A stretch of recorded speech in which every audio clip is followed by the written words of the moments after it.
ছোটবেলায় না অনেকবার মা বাবা সবাই বলেছিল যে মন দিয়ে পড়াশোনা কর, মন দিয়ে পড়াশোনা কর।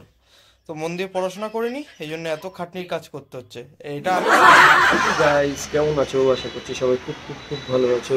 তো আজকে যে ব্লগটা তোমাদের সাথে শেয়ার করবো, এটা প্রত্যেকটা দিন প্রত্যেকটা ছেলে মেয়ের সাথে ঘটে থাকে। আর যারা আমার মতো লুচ্চালা পাঙ্কা ছোটোবেলাতে পড়াশোনা ঠিকঠাক করে করনি, তাদের সাথে বিশেষ করে। তো দেখে নাও আজকের ব্লগটা। যদি তোমাদের লাইফের সাথে মিলে থাকে অবশ্যই কমেন্ট বক্সে জানিও যে তোমাদের সাথেও এরকম ঘটনা রোজ ঘটে থাকে কিনা। তো আমাকে অবশ্যই কমেন্ট বক্সে জানাতে কিন্তু ভুলবে না। তো টাইম স্টার্ট নাও। তো এই এক ডেইলি রুটিন হয়ে দাঁড়িয়েছে। সকালবেলা উঠবো, কোড়ামুড়ি দিয়ে বিছনা থেকে কোনো মতে নামার একটা চেষ্টা করি, কিন্তু অনেকক্ষণ বসে থাকতে হয়, নামতেই ইচ্ছা করে না। সকাল হয়েই যায়, টাইম কেটে যায়। ঠিক কাজে যাব তার একটু আগে বিছনা থেকে আমি নামি। নেমে সবার প্রথমে আমার কাজ হচ্ছে ঠাকুর প্রণাম করা। ঠাকুর প্রণাম সেরে তারপরে আমার শুরু হয়ে যায় তাণ্ডব।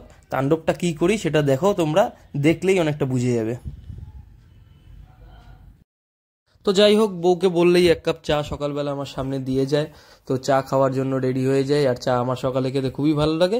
এই চা খেতে না খেতেই একটুখানি যেই শুরু মানে খাওয়ার সঙ্গে না সঙ্গেই এই পেটে ডাক দেওয়া শুরু হয়ে যায়, হ্যাঁ, মন্দিরে যাওয়ার জন্য। আর এই মন্দিরে যাওয়ার জন্য প্রস্তুত হয়ে দৌড় দিয়ে ছুটতে পালিয়ে যাই তাড়াতাড়ি করে। এই কি গো, খেতে দাও।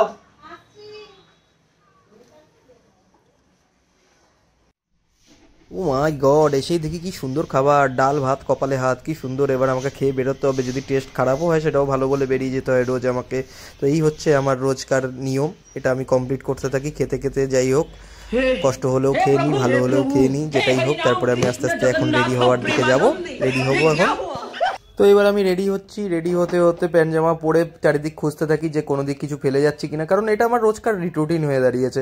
কারণ প্রত্যেক দিনই কিছু না কিছু ফেলে যাই। আমাকে অর্ধেক রাস্তায় আবার বাড়ি থেকে প্রায় মানে মাসে 30 দিনের মধ্যে আমাকে মোটামুটি 27 দিন বাড়িতে ফিরে আসতে হয় যে কিছু না কিছু আমি ফেলে গেছি। যাই হোক, আজকে কী হবে আমি কিছুই জানি না। আস্তে ধীরে এগোই, তো দেখি পরে যদি কিছু মনে পড়ে অবশ্যই আমাকে তো ফিরতেই হবে। কিন্তু জানি না আজকে আমার কপালে কী আছে। আমি রোজই কিছু না কিছু ভুলে ঠিক চলে যাই।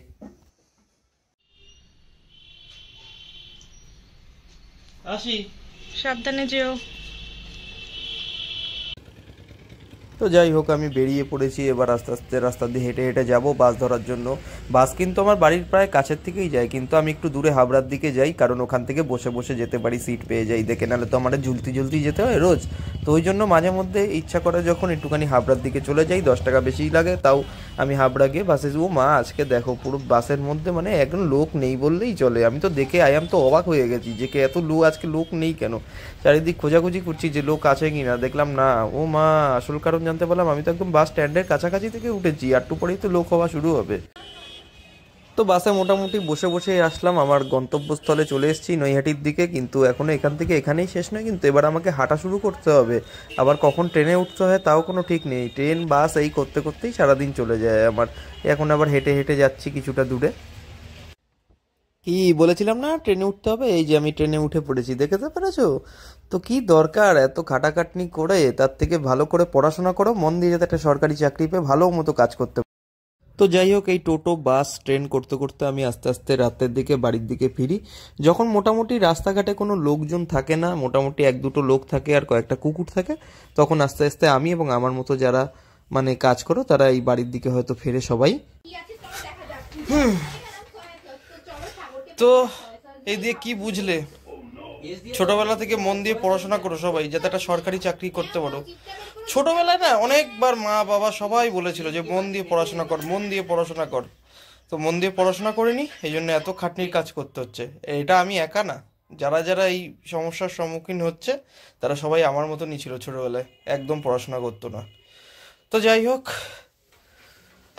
সবাই ভালো থেকো। আর বেশি জ্ঞান দিয়েছি মনে করলে কিছু বলার নেই আমার। তো আজকের মতো ভিডিও এখানেই স্টপ করছি। পরবর্তী নতুন কোনো ভিডিও নিয়ে আসছি। ভিডিওটা যদি ভালো লেগে থাকে তাহলে সবাইকে একটু শেয়ার করে দিও, আর অতি অবশ্যই চ্যানেলটাকে সাবস্ক্রাইব করে দিও।